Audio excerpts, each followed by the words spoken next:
కాసేపటి క్రితం ఎర్రబెల్లి దయాకర్ మాట్లాడారు. ఇప్పుడు ఆ బయట విందాం. వరంగల్ ఆల్రెడీ ప్రమాణం కూడా చేసింది, అప్లికేషన్ పెట్టుకున్నది.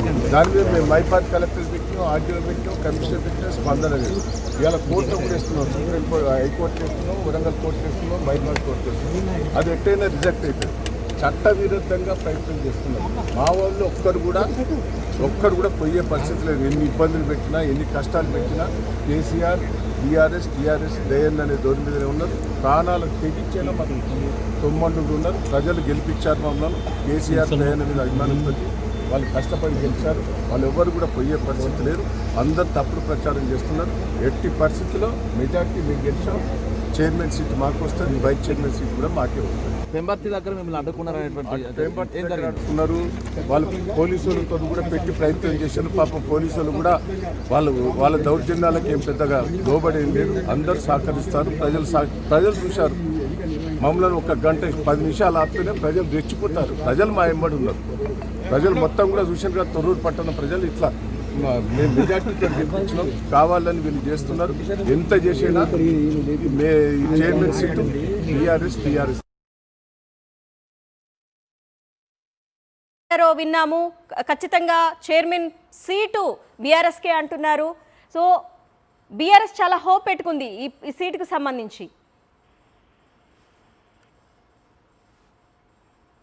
అరుణ శ్రీధర్, అంటే మొదటి నుంచి కూడా అంటే వరంగల్ ఉమ్మడి జిల్లాలో చాలా స్పష్టమైన మెజారిటీ వచ్చిన మున్సిపాలిటీ తొర్రూరు మున్సిపాలిటీ. దీంట్లో 16 ఉంటే 7 మాత్రమే కాంగ్రెస్ గెలిచింది, 9 బీఆర్ఎస్ గెలిచింది. సో ఇక్కడ వీళ్ళు ఎక్స్ అఫీషియో మెంబర్ గా స్థానిక ఎమ్మెల్యే యశస్విని రెడ్డి ఓటు హక్కు వినియోగించుకున్న 9, 8 అవుతాయి అనేది మొదటి నుంచి కూడా ఊహించారు. దీంతో ఎవరైతే ఎంపీ కడియం కావ్య ఓటు కూడా ఇక్కడి నుంచి నమోదు చేసుకునే ప్రయత్నం చేస్తే దాన్ని అడ్డుకునే ప్రయత్నం చేస్తున్నారు. ముందు ఎర్రబెల్లి దయాకర్ మాట్లాడినట్టు దాదాపు లీగల్ గా కూడా వాళ్ళు అప్రోచ్ అవుతున్నారు. ఆర్డీఓని కలిసి కలెక్టర్ కలిశారు.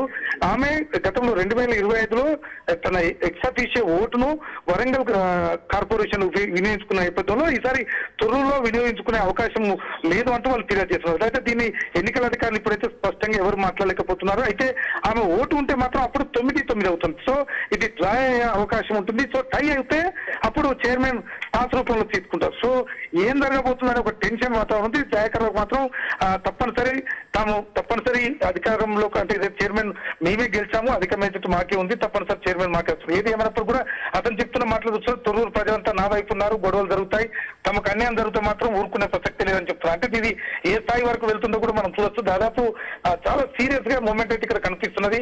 అయితే లోపల రిజల్ట్ వచ్చేదాన్ని బట్టి లోపల కనుక ఎవరన్నా బీఆర్ఎస్ వాళ్ళు ఇటు అయినా లేకపోతే కాంగ్రెస్ వాళ్ళు అటైనా మాత్రం చాలా తీవ్రమైన గొడవ జరిగే అవకాశం కనిపిస్తుంది. దీన్ని పోలీసులు ముందుగానే దాదాపు 100 నుంచి 150 మంది పోలీసులు బందోబస్తు చేస్తున్నారు. చూడొచ్చు మనం విజువల్స్ లో. ప్రజలంతా కూడా తొర్రూరు ప్రజల్లో దాదాపు చుట్టుపక్కల గ్రామాల నుంచి ఇటు కాంగ్రెస్ కార్యకర్తలు, అటు బీఆర్ఎస్ కార్యకర్తలు 2 వైపు నుంచి కూడా దాదాపు 100 మంది కార్యకర్తలు చేరుకున్నారు. కాబట్టి అంటే మొత్తం టార్గెట్ అంతా జనగామ, అదేవిధంగా తొర్రూరు, మహబూబాద్ ఈ 3 దానికి సంబంధించి అక్కడ అందరూ ఆసక్తి ఎదురు చూస్తున్న పరిస్థితులు. అయితే పోలీస్ డిపార్ట్మెంట్ కూడా సమయం పాటించండి అని చెప్తున్నారు. కానీ ఏం జరుగుతుందని మాత్రం చాలా ఆసక్తి ఎదురు చూస్తున్న పరిస్థితి కనపడుతున్నది. అరుణ.